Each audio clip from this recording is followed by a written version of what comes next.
Hola, buenos días a todas y a todos. Bienvenidos a este segundo día del segundo encuentro internacional de cátedras extraordinarias. Estamos muy contentos de estar hoy en el auditorio del Anglo Arts. Gracias, Anglo Arts, por permitirnos estar aquí y por compartir con nosotros este segundo encuentro internacional de cátedras. Hoy tenemos una mañana intensa, por decirlo menos, porque vamos a tratar temas que son de interés para todos, de interés, yo diría, nacional, regional, global. Son las mesas que han preparado las cátedras extraordinarias Nelson Mandela en Derechos Humanos, Inés Amor en Gestión Cultural y la cátedra Octavio Paz, con temas como desplazamientos y migraciones forzadas. Para ello vamos a tener como conductor a el coordinador de la cátedra extraordinaria Nelson Mandela, el maestro Bruno Velázquez. Bruno es licenciado y maestro en filosofía por la UNAM con un diplomado en Seguridad Nacional, Frontera y Migración por el ITAM. Actualmente es doctorante en filosofía de la Facultad de Filosofía y Letras en el área de metafísica y ontología, donde investiga el problema moral del mejoramiento humano. Como dije anteriormente, es el coordinador de la cátedra Nelson Mandela en Derechos Humanos. Y te cedo la palabra, Bruno. Muchas gracias y bienvenidos todos. Gracias, querida Gaby. Pues muchas gracias a ustedes por acompañarnos hoy. Estamos sí, muy contentos de poder dar inicio a este foro Cultura y Migración, que es un esfuerzo conjunto de las tres cátedras que la doctora Gaby ya mencionó, y también del Centro Cultural Universidad Tlatelolco, con Jacobo Dayan, que hoy no nos puede acompañar, pero que además ha sido alguien que ha impulsado esta organización fuertemente. Y bueno, el día de hoy comenzaremos esta mesa hablando sobre un tema que a mí me resulta muy importante e incluso doloroso, un problema estructural, pero que no deja por ello de ser coyuntural. Es algo que nos está afectando a todos los pueblos, a todas las personas, a todas las naciones. Y para ello tenemos a dos personas de primerísimo nivel, con quienes además yo me siento pues, muy honrado de poder compartir este foro, sobre todo porque nos podrán dar una perspectiva mucho más concreta de este tema que quizá a veces se nos escapa, ¿no? Que se nos está escapando y que el día de hoy, por ejemplo, si no lo pensamos bien, pues puede ser una crisis que explote y no sabemos, es insospechado quizá, ¿no?, los efectos que pueda tener. Hoy mismo el Fondo Monetario Internacional acaba de anunciar, bueno, en los periódicos sale hoy, ¿no?, que lo peor está por venir. Entonces, esto en términos económicos y por supuesto esto tiene una implicación en el fenómeno migratorio. Entonces voy a permitirme leer las semblanzas de quienes hoy nos acompañan para luego ya ceder la palabra, ¿no? Entonces quisiera primero presentarles a Marcela Villalobos Andrade, presidenta de Amnistía Internacional México. Es doctora en Ciencias Políticas por la UNAM, maestra en Derechos Humanos y Democracia por la Flaxo, licenciada en Derecho por la Universidad de León y, bueno, activista y defensora de derechos humanos de tiempo atrás, ¿no?, de larga data. Y pues estamos encantados de tenerte. Marcela, yo no te conocía, pero realmente me entusiasma poder conversar contigo el día de hoy. Y por el otro lado tenemos a Michael Chamberlain, que también es un activista y defensor de derechos humanos de toda la vida. Okay, es que como tengo dos micrófonos, no se vicia, ¿sí, no? Ok, perdón. Michael es presidente de la consultora Solidaria, lleva 30 años de trayectoria como defensor de los derechos humanos, es consultor fuiste consultor de la Comisión Nacional de Derechos Humanos, también es maestro por la Flaxo en Derechos Humanos y Democracia. Tienes una semblanza muy amplia, Michael. No sé qué otra cosa quisieras que señalar. Con eso es más que suficiente. Y bueno, ya se dará a conocer él con su perspectiva. Hemos acordado que sea Michael quien comience el día de hoy. Nos hará una presentación breve, luego Marcela, y luego veremos un video también como para con esto empezar a tener elementos y poder aquí generar un diálogo, una conversación que resulte interesante para todas y todos nosotros. Entonces, Michael, te cedo la palabra. Muchas gracias. Muchas gracias, buenos días. Gracias por la invitación. Quizá nada más agregar que, entre otras cosas, este es un tema que me ha tocado atender desde hace mucho tiempo, y ciertamente es un fenómeno que pasa desapercibido, fundamentalmente porque no es un fenómeno que se reconozca formalmente, por lo menos en México, ¿no? El desplazamiento forzado es una violación a derechos humanos, digamos, en la definición que Naciones Unidas ha establecido. Es una violación a derechos humanos que ocurre cuando la gente se ve obligada a salir o a huir de su lugar habitual de residencia por diferentes razones. Esto puede ser por un conflicto armado, puede ser por la construcción de obras hidráulicas o obras públicas, o puede ser por razones incluso de desastres naturales, ¿no? A ver, ahí está mejor. El desplazamiento forzado muchas veces se confunde con la migración, pero muchas migraciones esconden a su vez una situación de desplazamiento forzado, si no es que de refugio, cuando esto atraviesa fronteras. El desplazamiento forzado se reconoce a diferencia del refugio porque no cruza fronteras, es una situación adentro de un mismo estado nacional. En México tenemos muchos años pues viviendo la situación de manera recurrente del desplazamiento forzado. Los casos más emblemáticos es, por ejemplo, cuando se construyeron las presas en el sureste del país. Fueron los primeros desplazamientos de población en nombre del bien común, por expropiaciones, sin indemnizaciones. Perdieron mucha gente sus tierras y sobre todo sus tradiciones. En muchos casos fueron poblaciones indígenas. Pero a pesar de que ya en los 90s empezó a reconocerse el desplazamiento forzado como una violación autónoma de derechos humanos, seguimos en México desplazando personas por diferentes motivos, ¿no? No voy a tocar el tema de los desastres naturales, porque pues, eso es algo que sí se puede prevenir, pero digamos, voy a tratar de hablar más bien de lo que yo llamo las calamidades, es decir, los desastres que sí se pueden detener y no ocurren. En el caso de Chiapas, por ejemplo, en los años 90, pudimos documentar cómo el desplazamiento forzado fue la columna vertebral de la estrategia de guerra en contra del levantamiento zapatista y de las comunidades indígenas que no estaban a favor de manera explícita del ejército y de la campaña del ejército y del mismo gobierno federal. Se les veía entonces como enemigos. Y en este contexto ocurrían muchos desplazamientos a lo largo de, primero en la región norte de Chiapas, en la región Chol, luego esto se pasó a la región de Ocosingo, en la región Celtal, y finalmente en el 97, ustedes recordarán la masacre de Acteal. La masacre de Acteal, el 22 de diciembre del 97, ocurrió después de una serie de desplazamientos forzados de comunidades indígenas de los Altos y que culminó con esta masacre a un poblado, a un campamento de personas desplazadas de manera interna. En aquellos años vino el relator de desplazamiento forzado a México, hizo una serie de recomendaciones, entre ellas que se reconociera el fenómeno del desplazamiento, y eso es algo que todavía no se hace a la fecha, ¿no? Esto no terminó ahí, los desplazamientos han continuado, no solamente en Chiapas, sigue habiendo construcción de presas, de grandes obras.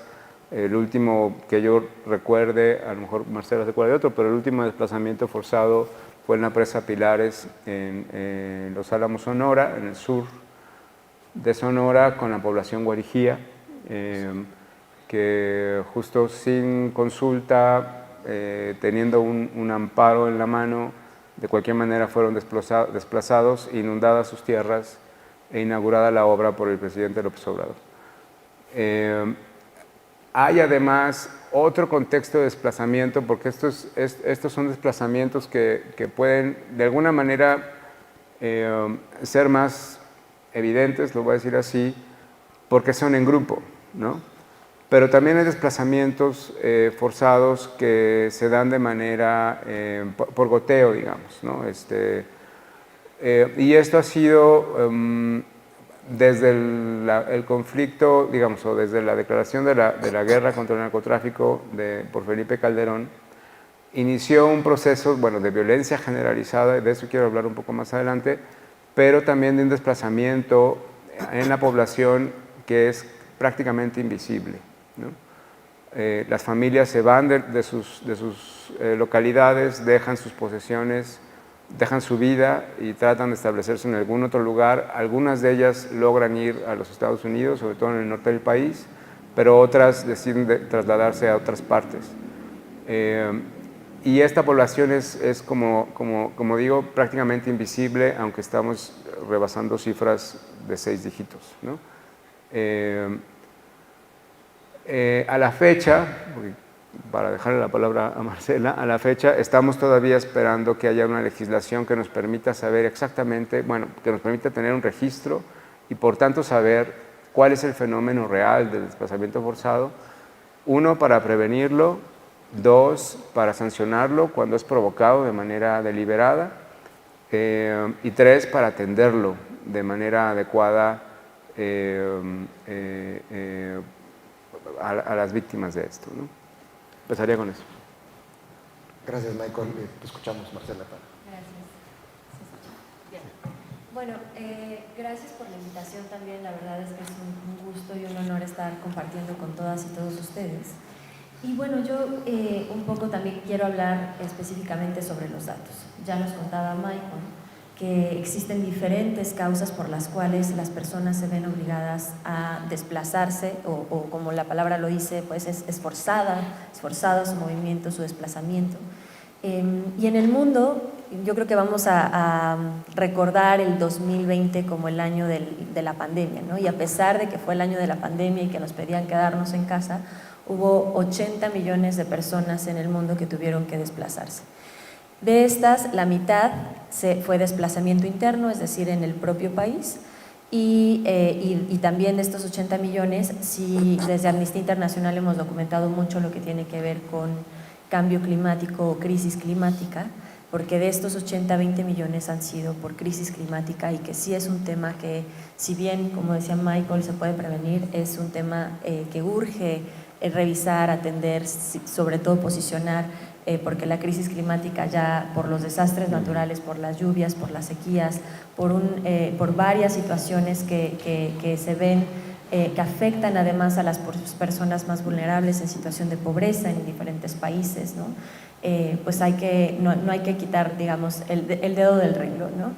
Pero yo igual me voy a enfocar en las otras causas que tienen que ver con los desplazamientos forzados, que tiene que ver por un lado con las violencias estructurales, con el tema de violaciones de derechos humanos y con los conflictos políticos, económicos, sociales, territoriales.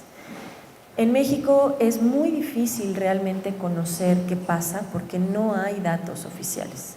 Como ya lo comentaban, la verdad es desgarrador saber que, bueno, si bien las personas en movimiento suelen ser víctimas o suelen ser invisibles, números invisibles, pues también es las víctimas de desplazamiento interno forzado.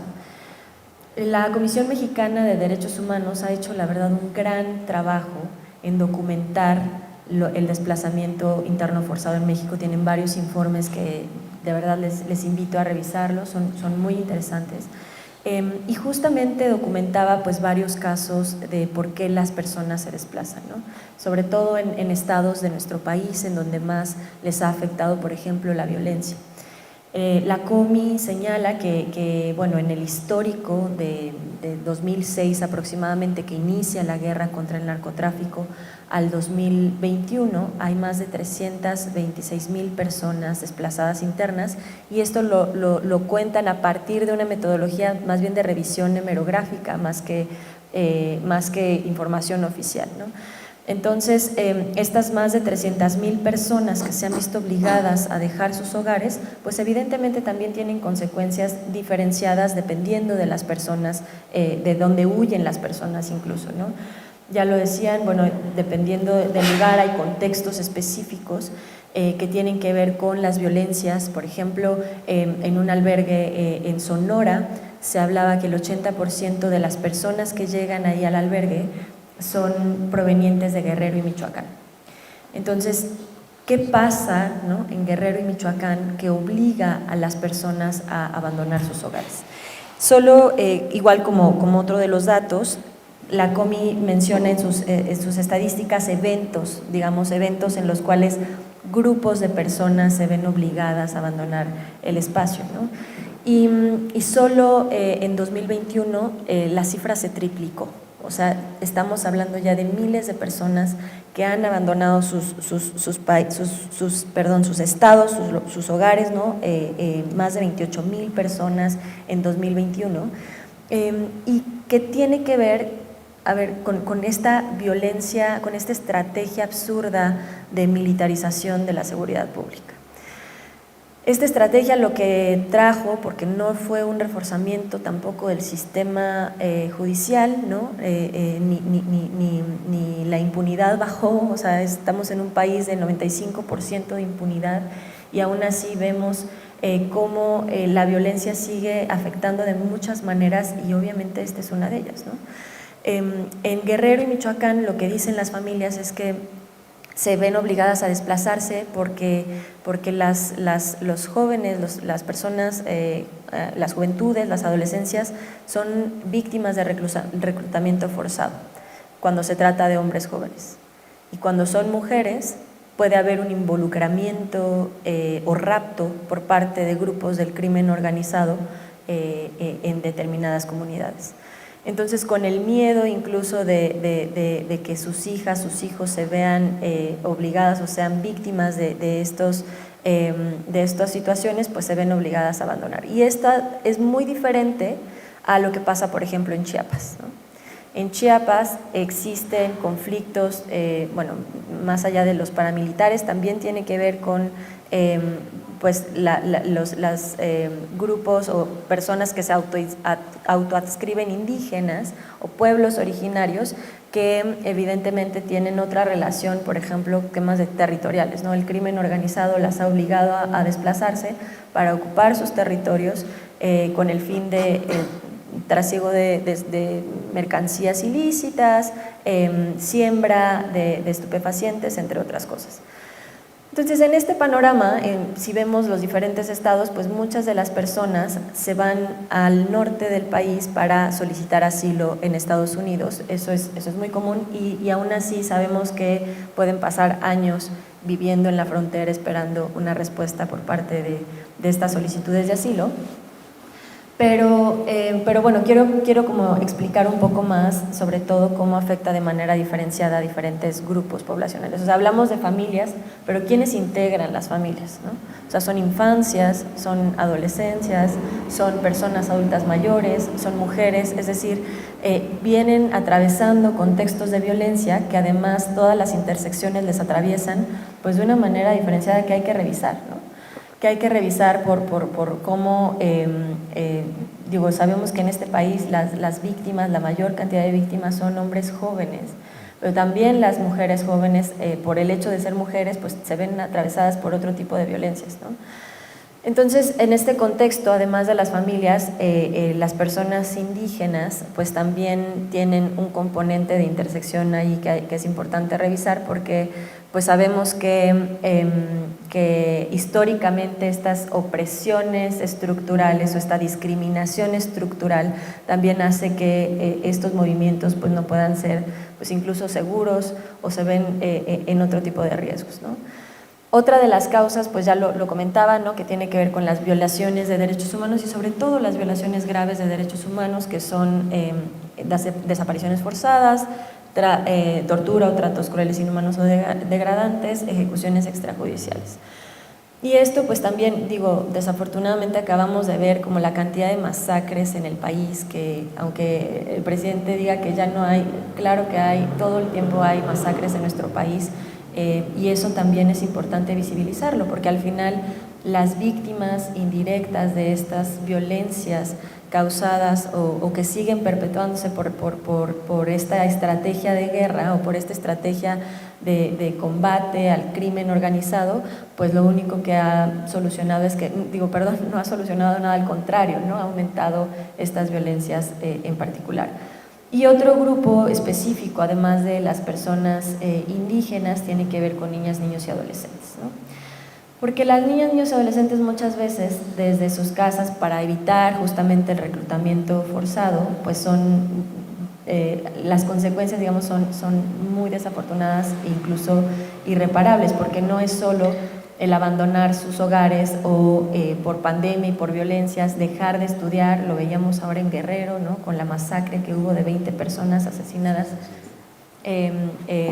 pues que tiene que ver con cómo las juventudes son obligadas también incluso a cruzar la frontera con coyotes, y que eso también puede afectarles de manera diferenciada, y además pues esta pérdida de derechos como el acceso a la educación, a la salud, a la vivienda, etc.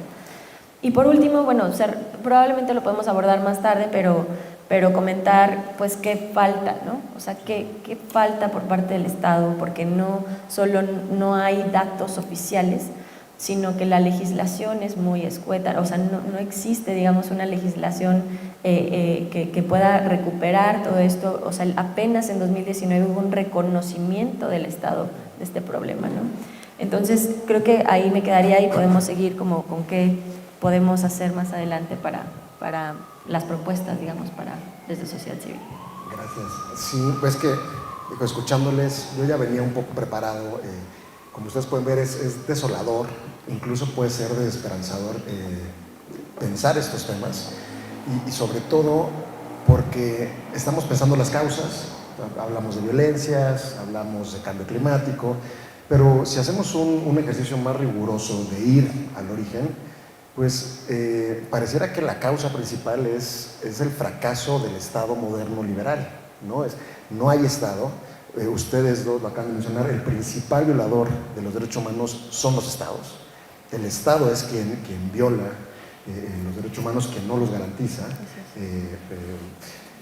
Y además, en esta idea del Estado liberal como modelo, que supuestamente es el que de alguna manera da forma a las democracias representativas, pues nos damos cuenta que no se está cumpliendo desde quizá la teoría más clásica, liberal, no se está cumpliendo ni siquiera con la protección de la propiedad privada, ¿no? Y propiedad privada es vida, es libertad y son bienes adquiridos. Estas personas, o todas las personas en este país, estamos siendo, pues sí, víctimas de no poder ni siquiera tener garantizado lo más elemental, ¿no? Nuestra propia seguridad. El Estado no está cumpliendo con su parte del contrato social, que sería proteger la vida, proteger la libertad. Cuando hablamos de migración, de desplazamiento, también habría que tocar un tema que también está invisibilizado, pero es el hecho de que sigue habiendo esclavitud, ¿no? Hoy se le habla con un eufemismo, que es la trata de personas. Entonces no hay libertad, no se puede realmente hablar de que tenemos garantizada nuestra propia vida, y pues estas personas desplazadas pierden también sus bienes adquiridos, ¿no? Por medio del propio esfuerzo. Entonces, pues hay un fracaso estructural. El Estado liberal quizá es una entelequia, ¿no? Yo muchas veces también cuando pienso en los derechos humanos digo, pues los derechos humanos son una entelequia, ¿no? Es un ideal al cual aspiramos, pero que en lo concreto pues muchas veces vemos que no ocurre, ¿no? Quizá por eso la defensa de los derechos humanos pasa más por la jurisprudencia muchas veces, ¿no? Porque yo leía informes de la Comisión Nacional de Derechos Humanos, y a veces me exaspera el ver en las conclusiones siempre esta lista interminable de buenas intenciones, de lugares comunes, ¿no? Con esta lista también de verbos, hay que impulsar, hay que promover, pero nunca se ve cuál es el método, cuál es el camino. Y acá quizá y yo aquí quiero aprovechar que están ustedes para, desde mi infinita ignorancia en estos temas, poder intentar también tener una mayor comprensión, porque vamos a apelar a los estados sabiendo que el Estado mismo, porque no solamente es en términos de seguridad o de violencia, sino cuando vemos que los gobiernos responden siempre a intereses económicos antes que políticos, ¿no? Cuando lo económico supedita lo político. Entonces, el desplazamiento no solamente se da por la represión a los movimientos digamos, contestatarios, como serían los movimientos zapatistas, sino también en aras del progreso, ¿no? Y el desarrollo. Entonces vamos a construir una presa sin importar las personas, ¿no? Los pueblos que allí habitan desde hace siglos, porque además nuevamente es otra vez echar mayor dolor a las heridas abiertas, porque quienes se ven afectados son los marginados de siempre, ¿no? Son los pueblos indígenas, son las personas pues que sí, que han sido invisibilizadas y que luego a mí me da la impresión al leer estos informes, con esta pretensión de objetivar los fenómenos, no sé si de repente se cosifica, o sea, todo termina siendo una serie de cifras, de estadísticas, de datos, en la que lo que se borra son los rostros de las personas y las tragedias y las catástrofes que tú también decías, Mónica. O sea, una cosa es un desastre natural y otra cosa es una catástrofe humana, que además tiene muchos rostros de tragedias, de vidas personales, de familias rotas y de las infancias, ¿no? Justo han tocado temas que en este foro pretendemos abordar: violencias en la ruta migratoria y luego infancias desplazadas, que yo creo que ahí está el sino de todo esto, ¿no? ¿Cómo podemos tener una esperanza en el futuro si en lo que estamos afectando a las niñas, niños y adolescentes, ¿no? Pero bueno, esto ahorita lo dejo yo aquí, quizá un poco oscuro, para que ustedes nos arrojen un poco más de luz. Michael. Es una buena provocación. A ver, yo estaría de acuerdo en que tenemos que cuestionar el Estado y el Estado en el que vivimos, ¿no? Y este modelo, digamos, de Estado liberal como mencionas. Estoy de acuerdo en que los derechos humanos no existen, es decir, es una entelequia, y es una entelequia, voy a decir, también cultural, ¿no? Es decir, los derechos humanos no son otra cosa más que el acuerdo que tenemos tú y yo de respetarnos. Exacto. Y de considerarnos como iguales. Eso no existe. Eso es algo que acordamos, ¿no? Yo insisto que sigue siendo la idea más subversiva el que todas las personas somos iguales. Sí. Es algo que no soportamos, ¿no? Y es cierto que el gobierno tiene mucha responsabilidad en esto, en reproducirlo, pero también es cierto que como ciudadanos somos consumidores de esa violencia, ¿no? Es decir, no sería posible la trata de niñas y adolescentes en Guerrero si no hubiera hombres que consumieran sexo con estas niñas de manera, como tú dices, esclava, ¿no? Somos el primer país en el mundo de pornografía infantil. Eso no es el gobierno, ¿no? Sí lo es en el sentido de que lo permite, no lo persigue, pero digamos, lo consumimos todos. Somos el primer destino mundial en turismo sexual infantil. El primer lugar en el mundo. Somos una sociedad enferma de violencia y aplaudimos la violencia, ¿no? Por eso estamos militarizados y todo el mundo dice, qué bonito, ¿no? Es decir, si no vemos eso, ¿no? Las cosas no van a cambiar nunca, ¿no? Si seguimos diciendo que el gobierno y el gobierno y el gobierno, sí, el gobierno sí, pero no solo el gobierno, porque ese gobierno, y el que sea, y el anterior y el de hace dos, lo pusimos nosotros, ¿no? Consumimos esa violencia, ¿no? Y a mí me parece fundamental que desde la perspectiva de las cátedras, ¿no?, podamos mirar esa cultura de violencia que nos penetra, ¿no? El desplazamiento forzado es una expresión, como bien decía Marcela, de muchas violencias. Nunca se da solo. Detrás de eso hay masacres, hay tortura, hay un maltrato a la idea misma de la dignidad de la persona. Y eso lo permitimos y abusamos de eso permanentemente, ¿no? Vienen los migrantes y los despreciamos, ¿no? Los discriminamos. Hay historias verdaderamente tremendas y me parece que contar esas historias es importante para hacernos un reflejo de quiénes somos, ¿no? y desde dónde podemos empezar a cambiar las cosas desde mi ámbito mucho más cercano, ¿no?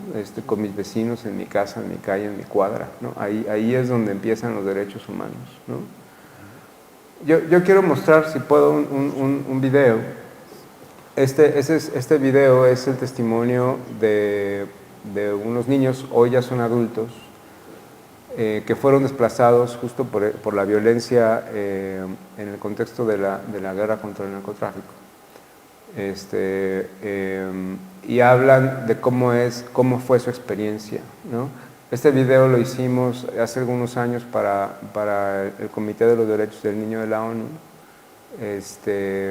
pues para tratar de expresar, más allá de los datos, lo que queríamos es que vieran una historia real, ¿no? de lo que sucede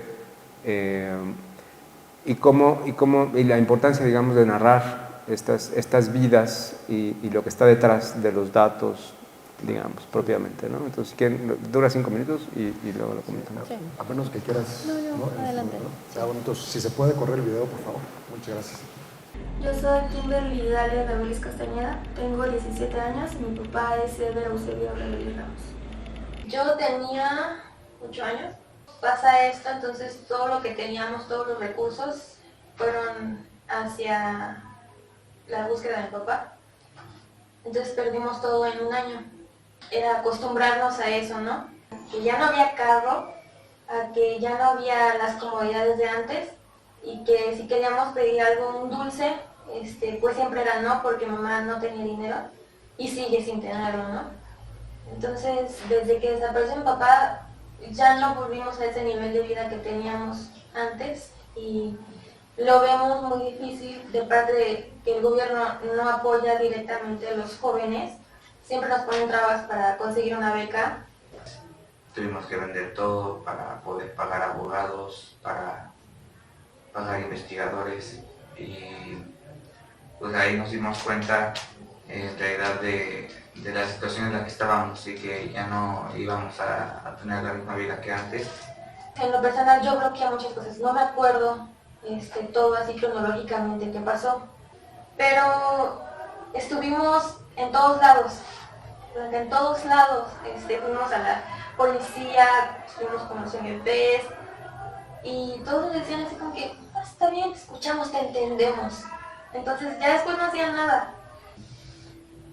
Fue muy difícil, estamos muy enojados porque cualquier institución que nos encontramos con ella, con cualquier institución, nos dice, te vamos a dar, y no hacen nada. A mi mamá no la vemos en todo el día. Trabaja muchísimo, tiene 2 trabajos, hace pasteles y trabaja en la estética, y nunca es suficiente. Le dije, deja que Ever estudie en la preparatoria y yo te ayudo en la casa. Busco un trabajo. Así de fuerte la situación. A veces no tenemos que comer. En Francisco y Madero, Coahuila, el 11 de mayo del 2009. A los 15 días de la desaparición se encontró la camioneta en donde viajaba mi papá y se encontró que estaba siendo manejada por le llaman halcón, por un halcón del grupo delictivo de los Zetas. La persona que estaba manejando la camioneta de mi papá salió libre, solo dio una declaración y lo dejaron ir. Lo más descarado fue que este tipo que traía la camioneta le dice a las autoridades todo lo que hizo. O sea, yo trabajo con los Zetas, soy halcón. Y fue como que le dijeron, ok, está bien, gracias por tu declaración, ya te puedes ir. Yo me puedo ir, sí, y ya se fue. Y vivió su vida normal. Él en la declaración dice que él solo estaba haciendo su trabajo. Para él eso era un trabajo. Y dice que pues él entregó a mi padre con sus amigos, los entregó a su jefe. Se nos hizo muy feo el primer contacto que nosotros tuvimos con el gobierno. Y ese fue el momento en el que dejamos de confiar en el gobierno y en las instituciones. Yo quiero recalcar que todo el trabajo inicial que se hizo en el caso fue de mi tío, no del gobierno, no de ninguna autoridad. Mi tío y uno de mis primos se fueron a meter a lugares horribles, arriesgan su vida para enterarse de que los agarraron en la gasolinera de Francisco de Madero, que golpearon a Plancarte, el compañero de mi papá, y que se los llevaron con la cabeza cubierta. Yo creo que en parte al gobierno le conviene que la gente no se entere de lo que está pasando, pero en mi opinión deben enterarse de que esta situación es muy difícil. Nos gustaría que esto les concientizara a las demás personas de que en realidad México no es seguro. No existe. Aquí no. Al menos en México no es sinónimo de justicia. No hay justicia. Creemos que si ya no se puede hacer justicia, mínimo prevenir que le vuelva a pasar a otras familias. Esta es una familia que fue, pues eso, desplazada después de la desaparición del papá.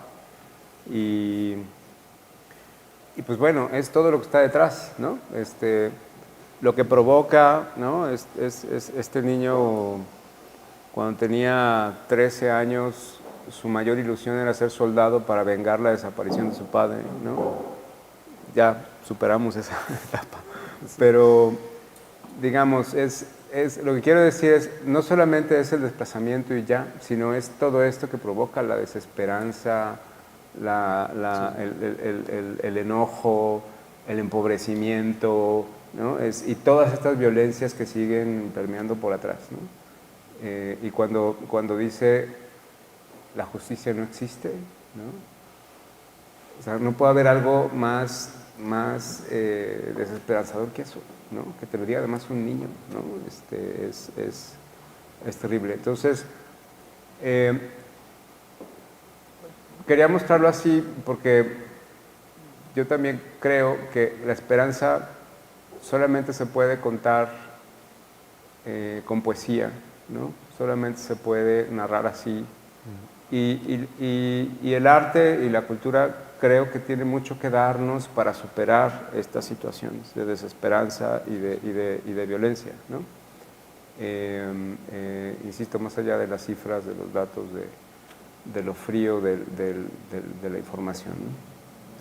Gracias, Michael. Pues durísimo y de acuerdo, porque además esa es un poco la vocación de la Cátedra Nelson Mandela de Derechos Humanos en las Artes. Creo que justo eso apunta, ¿no?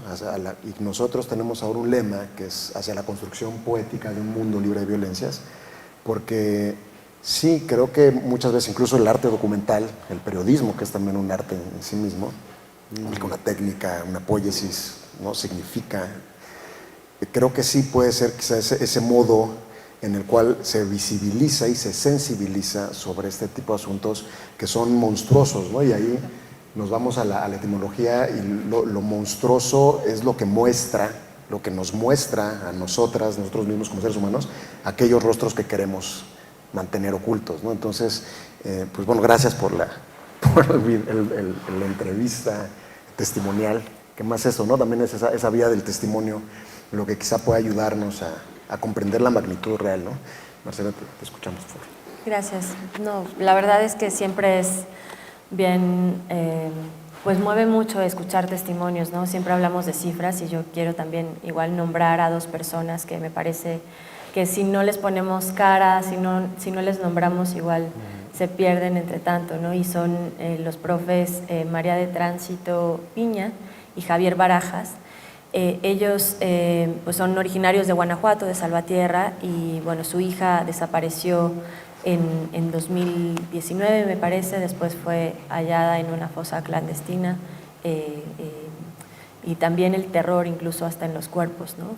Y con eso pues ellos se convirtieron en buscadores. Ellos iban todo el tiempo a las búsquedas en campo, y después de haber encontrado a su hija, incluso se veía el profe ahí en las búsquedas, y también el hermano de su hija desaparecida, Javier, se convirtió en buscador y al poco tiempo fue asesinado, y pues la familia tuvo que desplazarse, ¿no? Forzadamente. Entonces ayer recibieron el premio Frontline Defenders 2022, entonces creo que para estas familias, para muchísimas familias del país, el hecho de no encontrarse con la justicia, de saber que la justicia, como ellas quieren que llegue, pues no llegará, desafortunadamente, pues se convierten en personas defensoras de derechos humanos, se convierten en quienes están buscando no solo a sus hijas e hijos, sino verdad, memoria y justicia.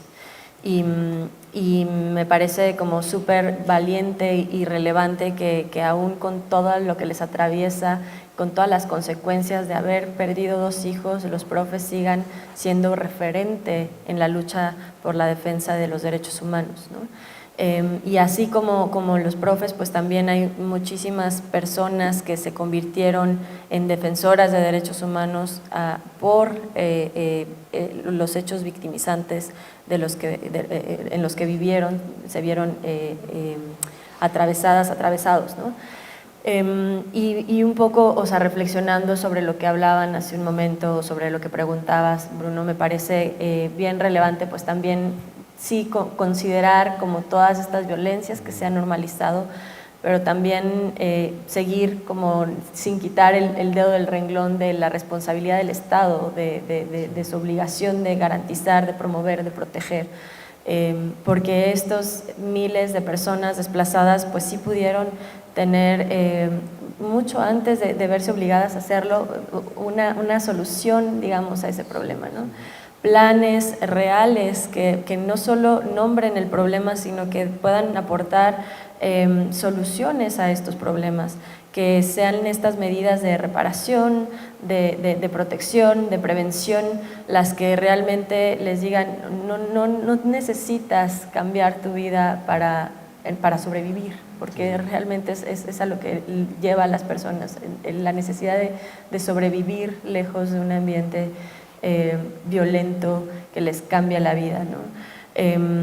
Y pues nuevamente, o sea, creo que hay algún par de políticas que se han hecho, por ejemplo, desde las comisiones de atención a víctimas o desde el mecanismo de protección a personas defensoras de derechos humanos y periodistas, que igual ya en el peor de los casos pues sí les llevan a sugerir o digamos por la seguridad de la persona pues a moverse de su lugar de origen, aunque muchas de ellas pues lo ven incluso hasta complicado porque no quieren irse de su lugar de origen, menos cuando por ejemplo se trata de familiares que buscan a su ser querido, aunque eso signifique poner en riesgo su vida, ¿no?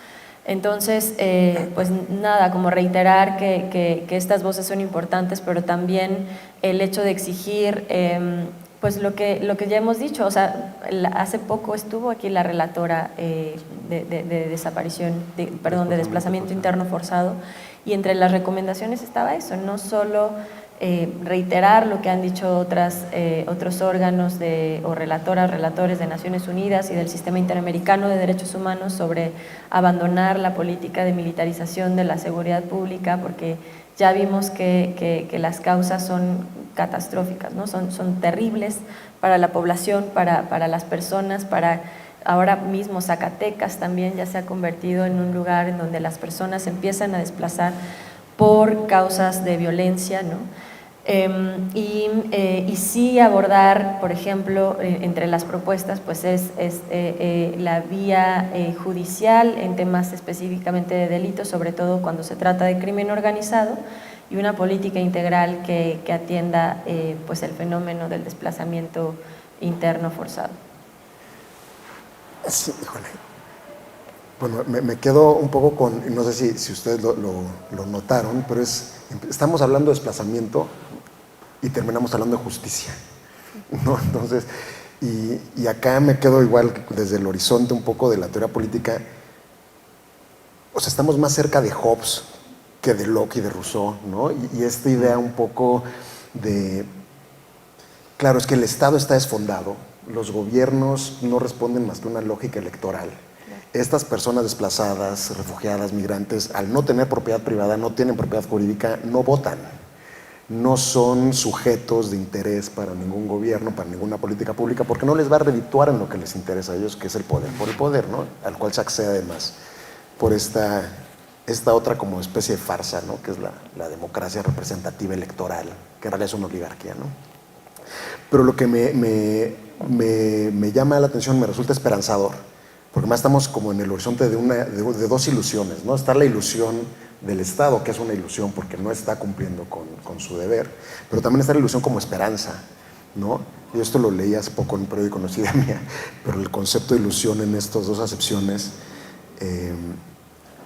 Pero entonces, claro, si el Estado está desfondado y los gobiernos están rebasados, y me quedo con lo que mencionamos ahorita en términos de construcción de justicia desde abajo, ¿no? La construcción de justicia en las redes de apoyo solidarias de la organización, de la sociedad civil, que además, claro, y entonces ahí está quizá el giro, ¿no, Michael? Porque cuando tú dices que por supuesto mucho de esta violencia es debida a que la sociedad es consumista, participamos activamente, bueno, del mercado de las drogas, del consumo de drogas ilícitas, de pornografía infantil, participamos todo el tiempo en este no reconocimiento de la dignidad de la otra persona frente a mí, ¿no? Que quizá también ahí habría que decirlo, es que no somos iguales todas las personas y justo nuestra igualdad está en la diferencia, ¿no? En que tenemos incluso diferentes necesidades y allí entonces quizás sería el camino para ir atendiendo caso por caso esta construcción de memoria, de verdad, de justicia. Y quizá eso es lo que estamos viendo en México, ¿no? Son las madres buscadoras, son las patronas, es la sociedad la que está dando la cara, la que está poniendo, ¿no? Sacando el pecho, poniendo el hombro, acuerpándose, ¿no? Que es un poco también esta nueva como categoría, ¿no? Del cuerpo como agente. Y entonces quizás sí, ya no depositar toda nuestra esperanza y esfuerzos en intentar que los gobiernos escuchen las recomendaciones que se les hacen, sino como te mencionabas, al mismo tiempo y en paralelo, ir aprendiendo de estas experiencias que se están viendo, que además sí tienen un impacto real, concreto. Pero bueno, ahí creo que hay un poco de esperanza, pero también hay mucho dramatismo, ¿no? No sé, ¿qué otra cosa podríamos pensar en el caso particular, específico de México, donde ya no solamente es el sureste, estamos viendo que en el norte, bueno, en Tamaulipas, o sea, cada vez más, porque primero con el crimen organizado y el narcoestado, en el cual pues vivimos, ¿cómo se podría ir reestructurando, rescatando a ese ámbito público desde abajo? Yo pensaba en este caso la militarización de todos o de muchas tareas que deberían ser encargadas a los civiles. Quizás se le podrá dar la vuelta y entonces más bien pensar en civilizar a los militares. Ahora que ya los tienes haciendo otras tareas, pues les dejas de comprar armas y los empieza a capacitar como administradores públicos. O sea, no sé, o sea, ¿se podría pensar en algo así, Michael? No sé. Habría que quitarles el fuero primero, ¿no? A ver, yo creo, yo sí soy un fiel, ferviente, creyente de la necesidad de construir comunidades sanas. Yo creo que es en lo local donde se puede reconstituir el tejido social. Si uno mira, las comunidades indígenas son un buen ejemplo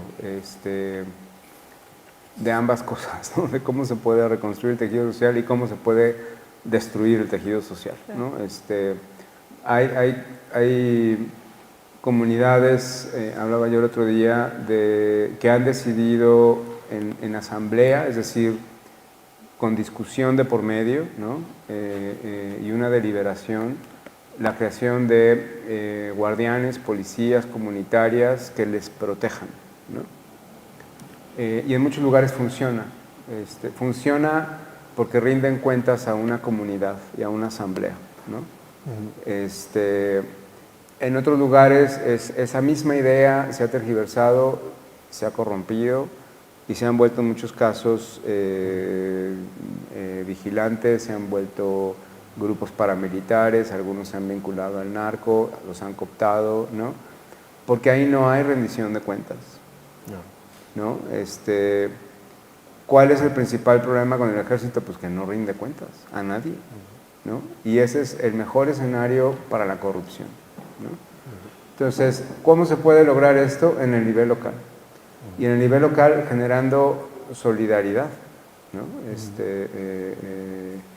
pues eso, con las personas desplazadas, con los migrantes, con los que sufren, ¿no? Es generando condiciones para que eso no suceda. Porque tratar de imaginar que eso viene de arriba para abajo, desde un gran presidente visionario que nos va a resolver el problema, honestamente yo creo que no. Sí hay obligaciones, evidentemente, que el Estado tiene en virtud de las convenciones y de la ley, y eso no hay que dejar de exigirlo, como dice Marcela, pero no es suficiente. No es suficiente. Entonces, esa construcción de abajo, y lo pongo como, tratando de responder a lo que dices, como imaginario, como ilusión, ¿no?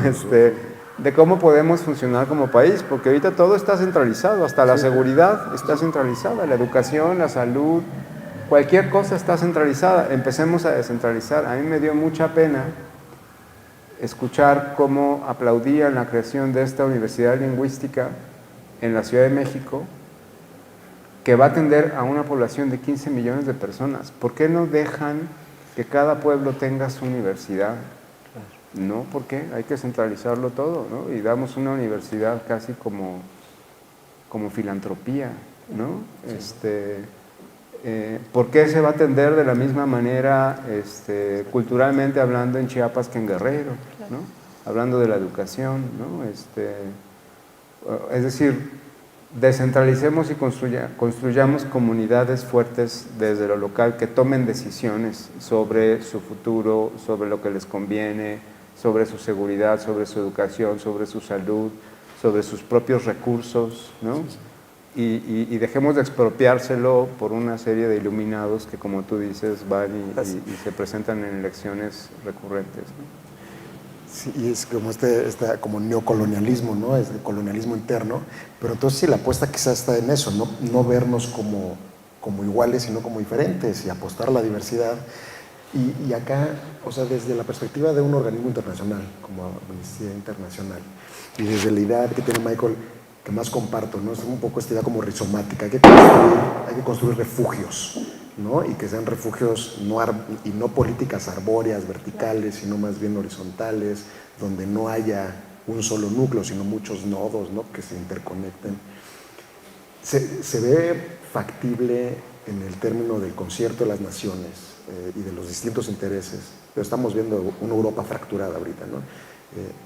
¿Se podrá construir desde la visión internacionalista esta red como de refugios que de alguna manera den acogimiento y cuidado a estas personas que son las más necesitadas, o cómo se percibe desde? Claro. Sí, la verdad es que sí, creo que, y coincido mucho con Michael, yo creo que pues cualquier política evidentemente empieza desde lo local, ¿no? Desde los municipios, desde lo más cercano a la población, pueblos originarios, municipios, etcétera.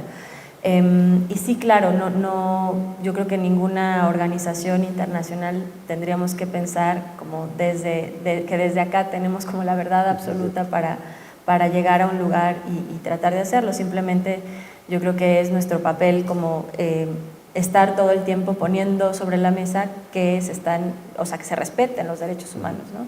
El respeto que los derechos están reconocidos en múltiples tratados, pero no solo en eso, sino también en lo que hemos visto en el país. Entonces, yo creo que, y un poco como ligándolo a tu comentario anterior, me parece que, pues que estas situaciones de violencia que atravesamos, de violencia extrema, no es, o sea, sí está la exigencia y sí está el construir desde lo local, pero no solo eso, sino es seguir como apostándole a modelos alternos de paz y de justicia, no sé si llamarle justicia transicional porque estamos muy lejos todavía de eso, ¿no? Pero sí creo que hay muchas formas de encontrar como mecanismos, y claro que habrá que verlo desde las necesidades de cada región. El fenómeno de las violencias pues se atiende desde lo local porque son distintas casi que en cada colonia, en cada comunidad, ¿no?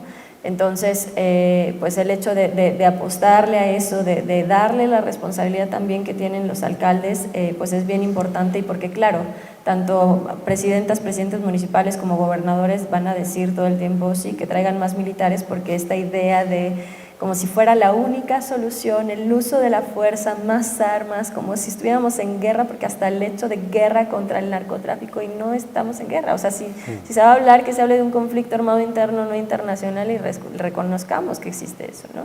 Pero si no se habla desde ahí, si no se dan las medidas excepcionales que incluso considera el sistema interamericano de derechos humanos, pues la verdad es que sí, yo pienso que no es solo como civilizar a los militares, porque no iría por ahí, o sea, no es solo la falta de rendición de cuentas, es también la impunidad militar. Digo, sabemos que en el país es el 95% de la impunidad, pero yo creo que entre los militares llega al 99.9%, o sea, es nula, ¿no? la justicia cuando cometen violaciones de derechos humanos, y justo el CIDE y el Programa de Política de Drogas y México Unido contra la Delincuencia documentaban más de 227 funciones civiles que se le han dado a las Fuerzas Armadas. Y yo me pregunto, ¿qué se necesita, pensando en la exigencia al Estado o a los gobiernos, para fortalecer desde lo local, ¿no?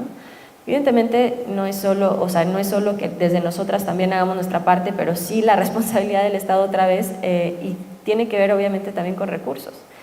Entonces, ¿a dónde, o sea, viendo, ¿no?, también como cuánto dinero se le han dado a las Fuerzas Armadas en los últimos 2 años? O sea, no estoy hablando, o sea, sí históricamente ha crecido el presupuesto muchísimo, pero ya con el hecho de pasar Guardia Nacional a Sedena, por ejemplo, inconstitucionalmente, por cierto, ya la Sedena sería una de las secretarías con más presupuesto, casi solo después de la Secretaría de Educación Pública.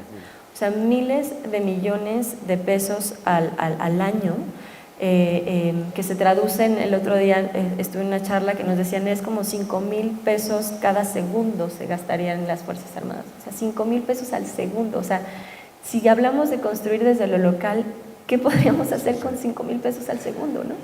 Entonces creo que por ahí tendríamos que apostarle también, y sí, porque si no seremos al final no solo un país de víctimas y de fosas, sino también de desplazamiento interno forzado, porque ya es otro estado militarizado o víctima de violencias que no se atiende desde otros enfoques que atacan la parte, o que más bien atienden, digamos, la parte estructural de las violencias. Y esto que mencionas de los recursos, eso me da un poco de esperanza, porque pues se dice que no hay dinero, ¿no? Pero en realidad sí hay. Sí, hay muchísimo. Siempre hay dinero para la guerra, ¿no? Ahorita, pensando en términos internacionales, Estados Unidos le ha dado más de $60,000 millones en armas a Ucrania. Eso es abismal. Con ese dinero se podrían construir hospitales, universidades, infraestructura pública. Entonces sí hay recursos.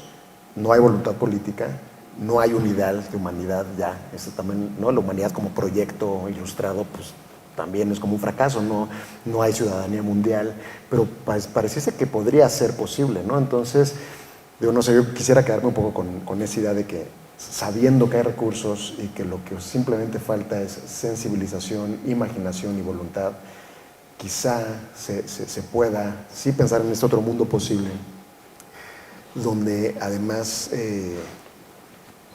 pues no seamos eso, ¿no? Víctimas de todo este tipo de violencias que más nos autoinfligimos, ¿no?